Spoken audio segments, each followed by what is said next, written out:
We begin tonight with a warning from people living in the Riverside area. They say if a proposed ordinance passes, it could have a ripple effect that impacts everyone's property rights. We're talking about conservation districts, and not everyone is on board with the plan. Fox 26's Sherman Desselle joining us live now to break down the measure. Sherman.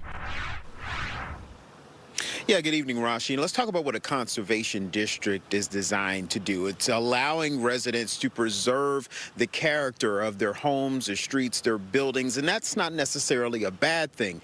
But the folks here in Riverside and areas nearby are concerned because this proposed ordinance could change how they operate and ultimately how they live.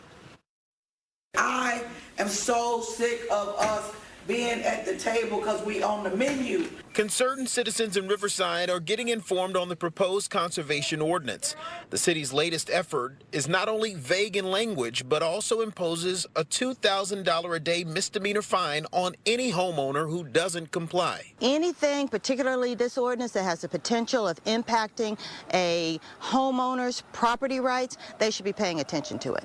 This ordinance could be a great tool for areas in Houston like Acres Homes and Independence Heights, which could benefit from it. Fox 26 spoke to residents in February who say it would stop gentrification in their area. Many are without deed restrictions and levels of protection. But attorney Melanie Miles, who represents the Riverside Civic Association, says one of the problems is the terminology in the measure. They want good intent put in writing.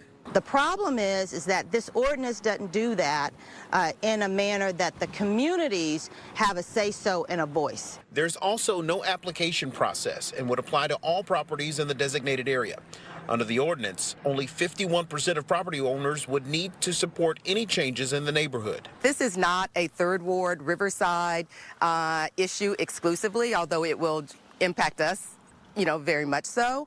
We're hoping to get the word out so that people are activated, get informed, get educated on how this could impact their individual property rights. Councilwoman Carolyn Evans-Shabazz is asking the residents to submit ideas on what they would like to see on the ordinance. She's urging people to stay a part of the process because once it's set, she believes Mayor Turner will follow it to the T. Tamara says she's meeting with some people. Give me a draft of what you would like to see.